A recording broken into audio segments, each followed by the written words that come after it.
Hello, I'm Steve Girvin, Professor of Physics and Applied Physics at Yale University and Director of the Co-Design Center for Quantum Advantage at Brookhaven National Laboratory. I'm going to talk to you about the history of superconducting qubits, a challenging task because of the explosion of activity in the last quarter century. So I won't be able to cover all of the threads, but I'll pick a few of them to illustrate the tremendous advances that have occurred. So let's start at the beginning. Information is physical. Quantum information is stored in the states of quantum objects, called qubits, and can be represented as superpositions of the occupation of the two lowest energy levels among the quantized energy levels of any quantum system. You can see on the right an experiment I did with a compact fluorescent light bulb. We're sending the light through a slit, bouncing off a compact disk. You can see the discrete colors in the spectrum representing the transitions, the quantum jumps of the electrons in the atom among the different levels. It's very important that the colors of these, the light emitted in these transitions is different, that the energy level spacing is not uniform. In this case, the blue light, if you have blue light from a laser to match the color of the fluorescent blue light that you see, you can control the superposition of the 0 and 1 states and not excite the atom into higher states because that takes a different color of light, green in this case. So the minimal engineering requirement for a qubit is to be able to control the superposition state of the two lowest levels, and this requires the spectrum to be anharmonic. So this is all about engineering, and I'll give a simple definition of engineering: optimization subject to constraints. What other skill in life do you need? Unfortunately, for the case of qubits, we have severe conflicting constraints. In order to have very long coherence times for the qubits to remember the quantum information, they have to be completely isolated from the outside world and from each other and remain unobserved, because in quantum mechanics, the act of observing a state changes it. In complete conflict with this constraint that will give us long coherence time is the constraint that we have to be able to change the state of the qubit very rapidly. We need fast control, and we need strong and accurate readout of the state of the system. Both of these requirements require very strong coupling of the qubits to the outside world. So the history of the field, so far at least, is the story of this struggle to optimize systems in the face of these conflicting constraints. So one choice you can make in the optimization is between using natural atoms and ions and synthetic atoms, superconducting qubits. Synthetic atoms are very nice, of course. They're not simply identical, but they're literally indistinguishable in a deep quantum mechanical sense. They have very long coherence times. They generally work well at room temperature. But at the same time, because they have long coherence times, because they do not couple very strongly to electromagnetic radiation and therefore to each other and therefore to the readout system. Also, you have to deal with lasers and their amplitude and phase noise and control of the spatial modes of the lasers, all of which are expensive and challenging. Synthetic atoms, superconducting qubits, have nice engineering properties. They can be individually designed, engineered, and optimized. They're a bit like people from California. Each one is their own distinct individual. Unlike people from California, they work best near absolute zero. and one has to have an expensive refrigerator to achieve that condition. They have modest but strongly improved coherence times over what they were at the beginning of the field.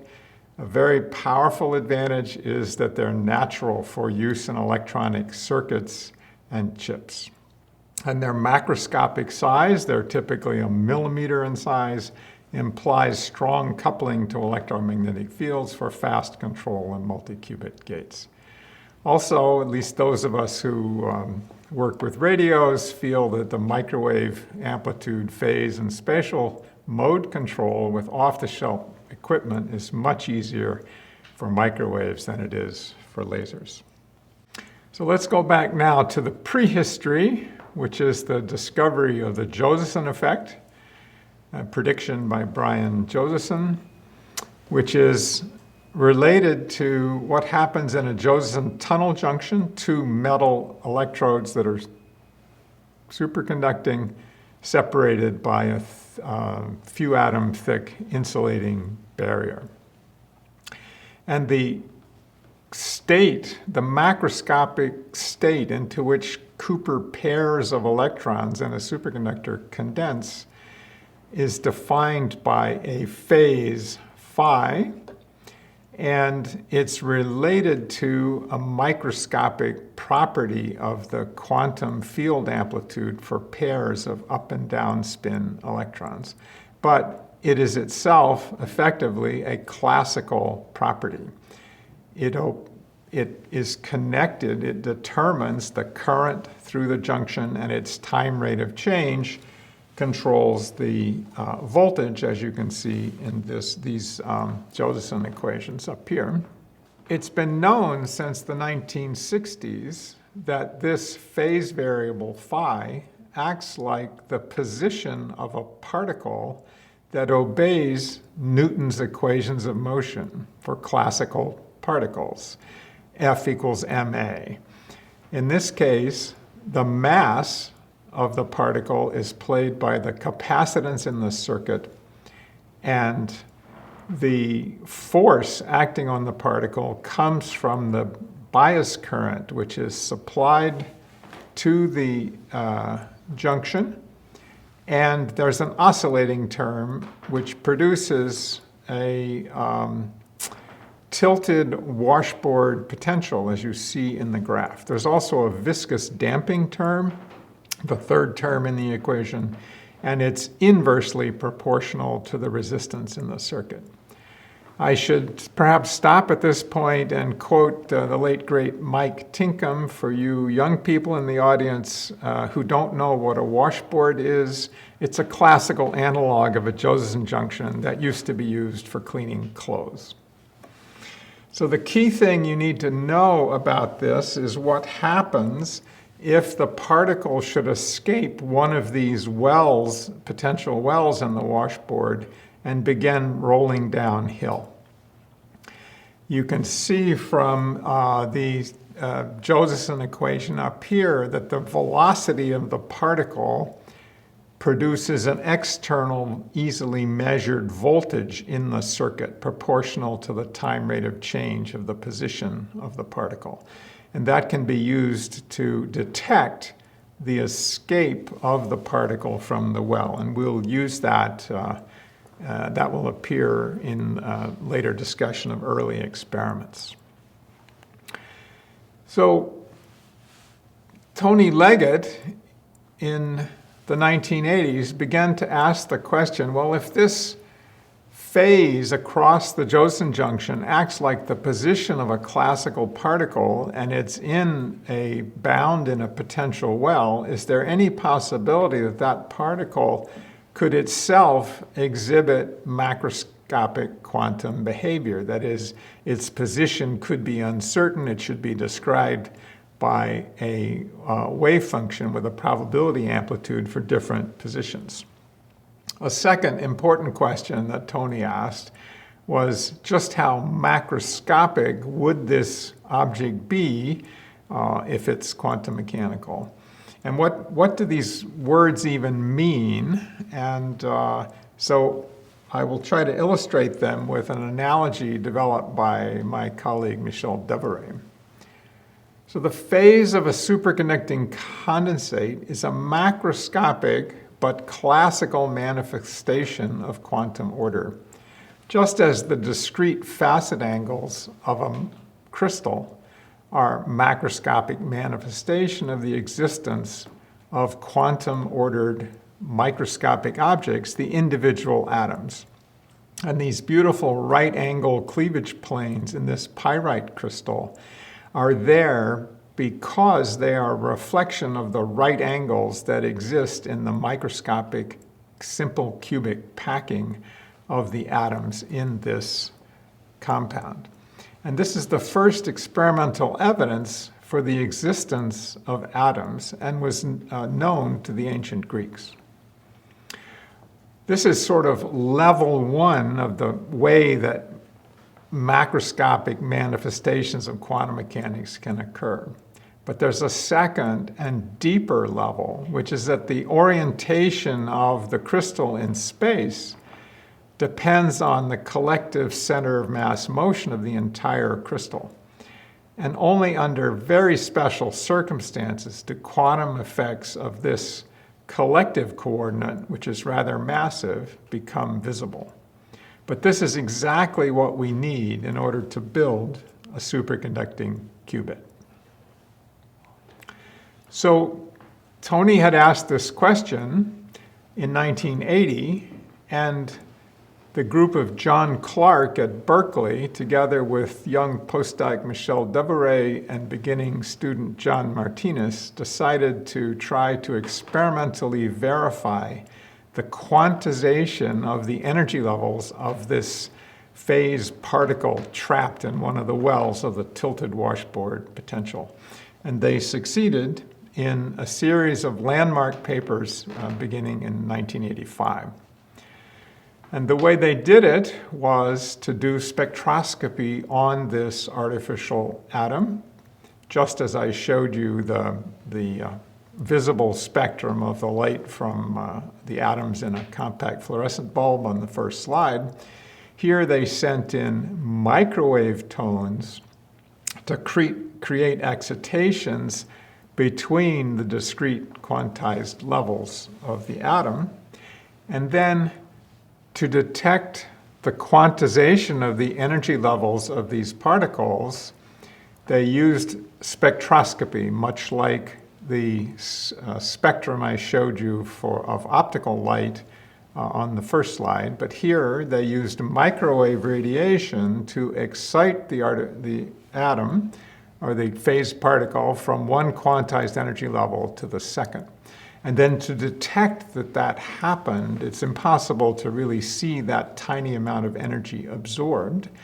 But once the particle's excited, then a second quantum effect, namely quantum tunneling through this barrier, takes place at an increased rate because it's near the top of the barrier. And the phase particle begins to slide downhill in the washboard potential, producing a macroscopically observable voltage, as I mentioned previously. And here you can see the discrete transitions at effectively different frequencies. This is actually for different tilts of the washboard, but it's effectively the same.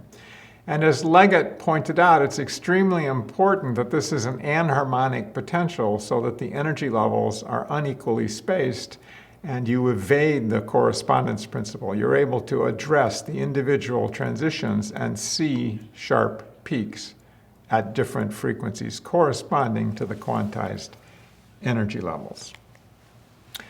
So this was the beginning. It led to the creation now of a whole periodic table of the artificial elements, charge qubits, phase qubits, flux qubits, and other types of qubits. But they're all made of the same three non-dissipative elements: a capacitor, which is a linear circuit element, an inductor, which is a linear circuit element, and the Josephson junction, which is the only nonlinear, non-dissipative circuit element that we know of. Hence, every superconducting qubit involves a Josephson junction. Here's the Cooper pair box. It's a small mesoscopic scale piece of superconductor which has a very small capacitance, so small that if you add a single electron or a single Cooper pair of electrons, it costs a significant amount of energy. You can add and subtract Cooper pairs by tunneling them through this very thin insulating barrier of the Josephson junction. And then to adjust the cost, how much it costs in Coulomb energy to add a pair, you have an adjustable bias voltage here, a gate voltage. And as a function of that gate voltage, you can cause a level crossing between the state, which has roughly 1 billion Cooper pairs on the box, and the state that has 1 billion plus 1. And at a certain special bias voltage, those two states are degenerate in energy, and that degeneracy is lifted by the coherent Josephson tunneling back and forth of one single Cooper pair connecting coherence between 1 billion and 1 billion plus 1 pairs. So as you slowly change this bias voltage, the average charge on the island slowly evolves from 1 billion to 1 billion plus 1. And the Saclay group in Paris, led by Michel Devoret and Daniel Estève, it built a single electron electrometer, very sensitive to measure this average charge. And here you can see in this curve the smooth transition of the charge, one Cooper pair at a time as the voltage is slowly ramped up. Whereas if you had a normal non-superconducting island, there's no coherent tunneling, only incoherent hopping, and there's no coherent broadening of the transition. So this was very strong but indirect evidence that the Cooper pair box was existing in a coherent superposition. This broadening was clearly shown not to be due to temperature, and the only possible source would be the coherent Josephson tunneling. Meanwhile, in Japan, Yasunobu Nakamura and collaborators were doing spectroscopy on a Cooper pair box, shining in microwaves to cause a transition between these quantized energy levels, and then using a subsequent complicated process in which Cooper pairs could tunnel and pieces of broken Cooper pairs, Josephson quasiparticles, could also tunnel into an external probe, creating a current. And with that, they were able to perform spectroscopy and see directly in the frequency domain the quantized energy levels. My entry in the field came with this paper. I had no idea that there were people thinking about building quantum computers. I knew nothing about the concept of superconducting qubits. I was busy thinking about the fractional quantum Hall effect in those days. And Nakamura and collaborators decided to do an experiment in which they changed the gate voltage, not adiabatically, but as close to instantaneously as they could. This required purchasing a $500,000 pulse generator that could change the voltage in 40 picoseconds. But because the change was so rapid, the quantum state did not smoothly follow the ground state as it would adiabatically, but it stayed in state n. But the Hamiltonian now suddenly changed. It was a superposition of the coherent eigenstates and therefore began to evolve in time, as you can see from these ripples in the measured current, detecting the state of the qubit. Notice the time scale is picoseconds. These are effectively Rabi oscillations in the language of atomic physics, and they lasted a few nanoseconds. Very, very short length of time. But the fact that you could see direct time domain evidence of quantum coherence in a macroscopic electrical circuit was just stunning. And when I saw this paper, I said, it's time to change fields and begin thinking about superconducting qubits. It was a really exciting moment in my life. At the same time, the Saclay group was busy working with their Cooper pair box and extended it to a new type of qubit, which they dubbed Quantronium. Quantronium is a beautifully designed qubit with special symmetry properties that give it what atomic physicists call a clock transition.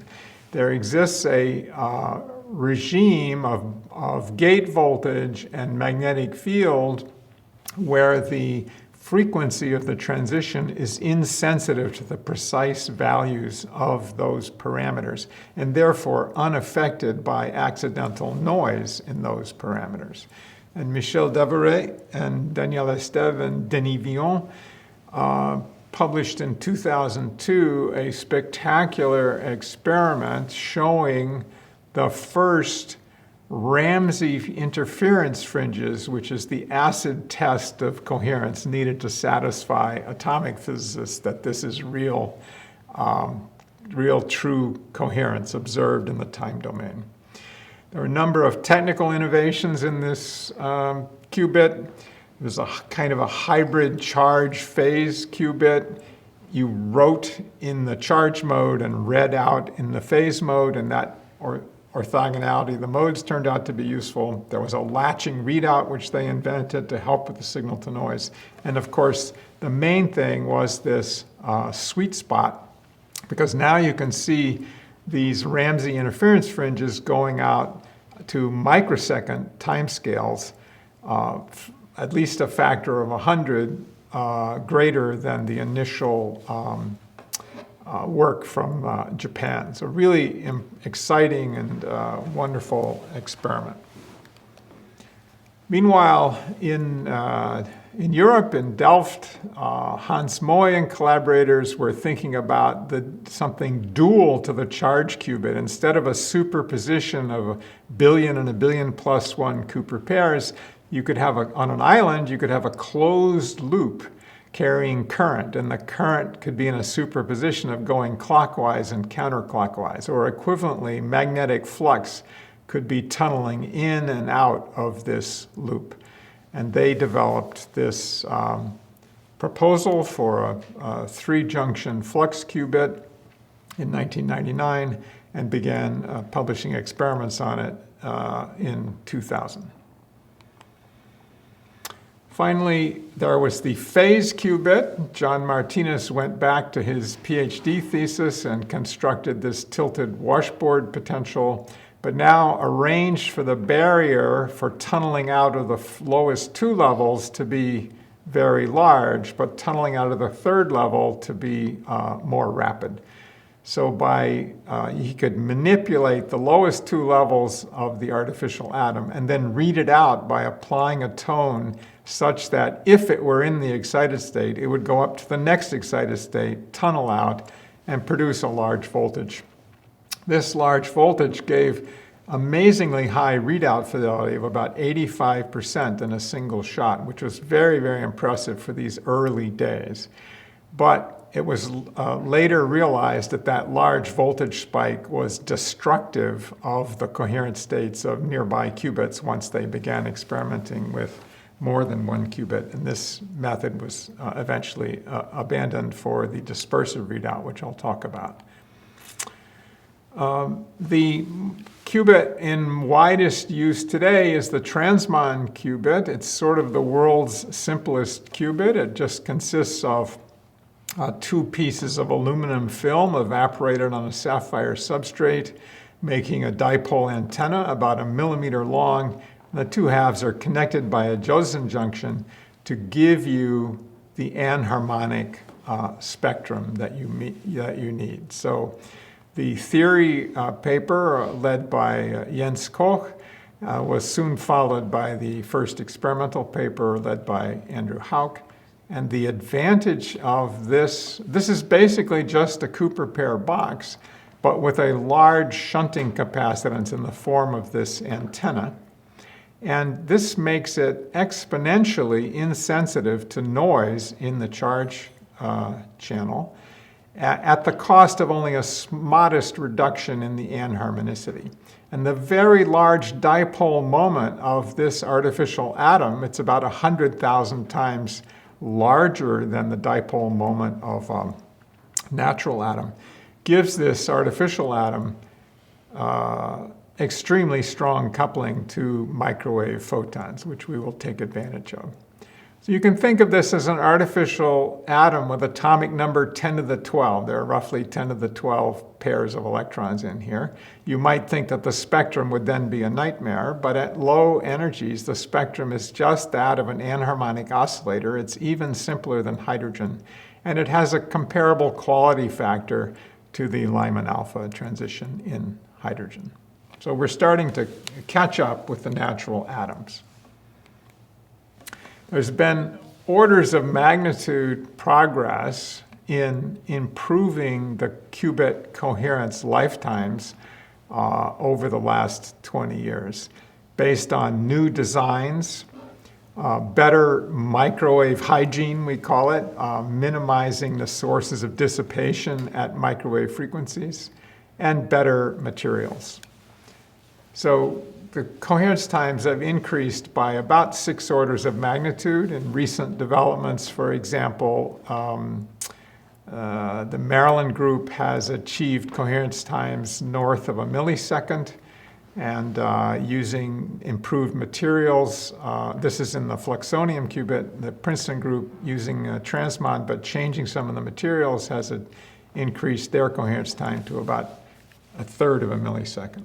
It's now possible, because of all these advances in the field, to do very high fidelity 2-qubit gates that you need for quantum computation. Here's just one of many recent examples, some nice progress from Will Oliver's group at MIT, doing controlled phase gates in about 60 nanoseconds with a almost 3/9 fidelity, and a I-swap gate in 30 nanoseconds, again with almost 3/9 in fidelity. One of the crucial enabling technologies for reading out data and reading out error syndromes to do quantum error correction is the development of quantum limited amplifiers, which have made tremendous progress, both motivated by their need for superconducting qubit circuits, but able to be improved dramatically because of the progress in creating superconducting circuits. And Irfan Siddiqui observed the first quantum jumps in a superconducting artificial atom in 2011. Zlatko Mineev and Michel Devereux recently caught a quantum jump in mid-flight and showed to people surprised that it's much more coherent than people realized. And Konrad Lehnert at Jilla is supplying amazing amplifiers that do two-mode squeezing to the haystack dark matter search at Yale, which will accelerate that search for axions. So this kind of technology is assisting both the development of quantum computers and in cosmology. So there are 2 experiments now in cosmology that use squeezing. One is LIGO, the gravitational wave detector, and the other is this haystack experiment. So that brings us now to the quantum electrodynamics of electrical circuits. QED is the study of atoms and electrons coupled to photons, and the effect of the fact that the electromagnetic field is quantized, that it has zero-point fluctuations, and how these so-called vacuum fluctuations affect atomic spectra. Cavity QED engineers those vacuum fluctuations by putting the atom in, not in free space, but inside some sort of resonator that makes the electromagnetic modes discrete instead of continuous.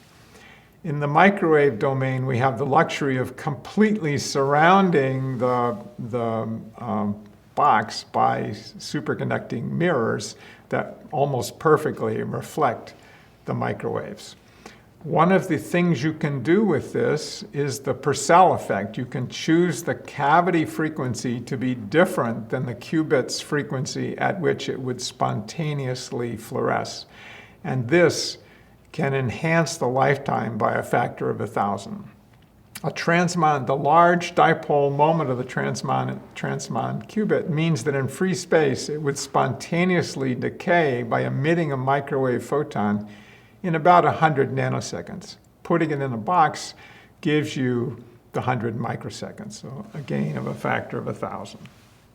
So this is where the story becomes more personal, and I got interested in and moved to Yale and began working with Rob Sholkoff and Michel Devoret, thinking about how to apply ideas from quantum optics and cavity QED to microwave electrical circuits. This was a new field for me. I hadn't studied this it took me a couple of years to learn some quantum optics, and the first thing I learned is that people in atomic physics know much more quantum mechanics than those of us who came from condensed matter theory. So that was very interesting.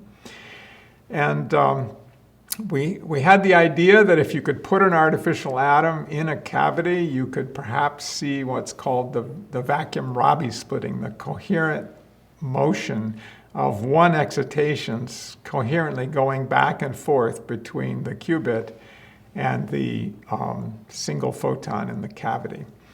And I struggled and struggled to figure out exactly how big is the zero-point fluctuations of the electric field in these small resonators. It turns out to be amazingly large. It produces about a microvolt of potential across the qubit. And it turned out to be possible to achieve vacuum-Rabi couplings of 100 megahertz. And when I realized that, I realized there was a chance to actually do the experiment.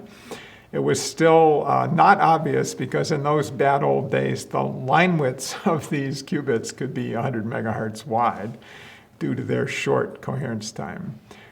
So the theory paper developing this circuit QED, we called it, was led by Alexandre Blais.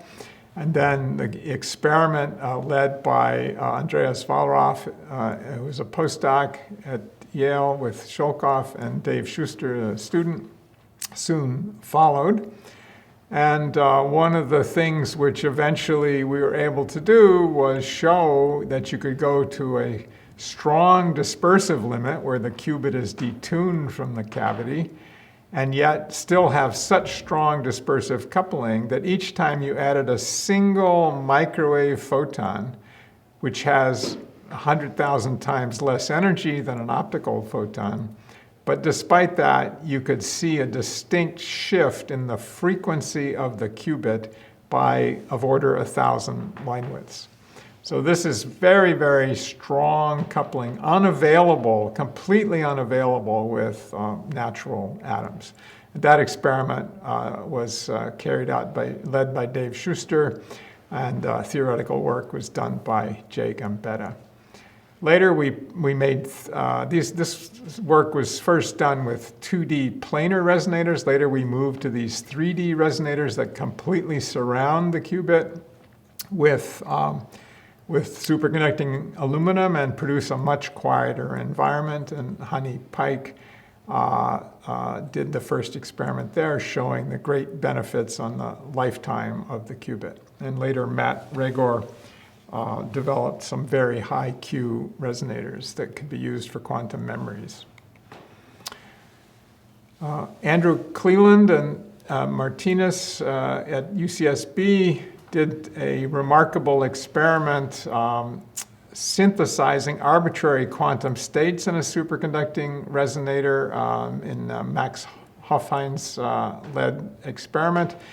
Here you see the theoretical and experimental Wigner functions, the state tomography for completely non-classical states, such as a superposition of 0 and 5 photons, exhibiting the complete quantum control that's available in this system, which has such strong coupling between the qubits and the harmonic oscillator, the cavity.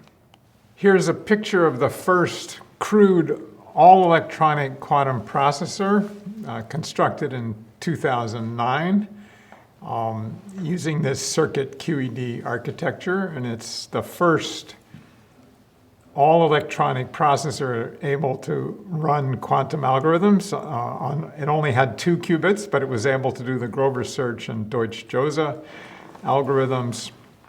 And all the current industrial systems based on superconducting qubits are really massive engineering scale-ups of this, inspired by this first crude device. And here you see some pictures of some of the current amazing industrial systems with 50 and 60 qubits, Google and IBM. Here's Chad Rigetti, who was a graduate student in our group. And it's wonderful to see some of these ideas going out into the world and allowing tremendous engineering advances in the field. I'll mention here just one highlight, which is quantum error correction at or even slightly beyond the break-even point, using not superconducting qubits to hold the information, but rather, that hasn't succeeded yet, but rather succeeding by putting the quantum information into these superposition states of different numbers of microwave photons. The first to reach the break-even point is the Schrodinger cat code developed in this theory paper and executed in this experiment in 2016. More recently, people have made experimental progress at long last on a fascinating code developed by Gottesman, Kataev, and Preskel in 2001, in which the stabilizers, the errors, and the logical gates are all simple displacements of the oscillator in phase space. But it was such an exotic state, quantum state, that no one could imagine that it would be possible to produce. But due to recent progress in superconducting qubits and in trapped ion experiments, there are now 2 realizations of these states. And here you see not quite the Wigner function, but the so-called characteristic function, a different kind of tomogram. And effectively, this is a Schrodinger cat state living in 35 places at once in phase space. So really demonstration of remarkable quantum control of an oscillator. Finally, here's a recent interesting result that got some press from Andreas Wallraff, who was on the first circuit QED paper.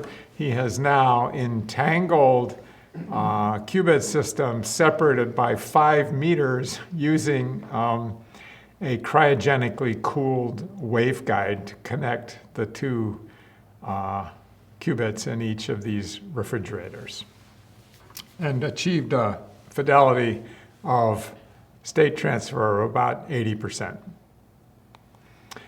So this talk has covered a few of the threads in this now exploding field. It's necessarily, I've given you a very incomplete list of topics and key players, and I apologize for leaving many important things out. I'd like to thank my colleagues who've shared some of their slides, and thank everyone in the Yale Quantum Institute who have made doing physics and exploring this field so much fun. And I'll close with a picture from 2007 when we first did the 2-qubit dance and got entangled states in the circuit QED setup. Thank you very much for listening.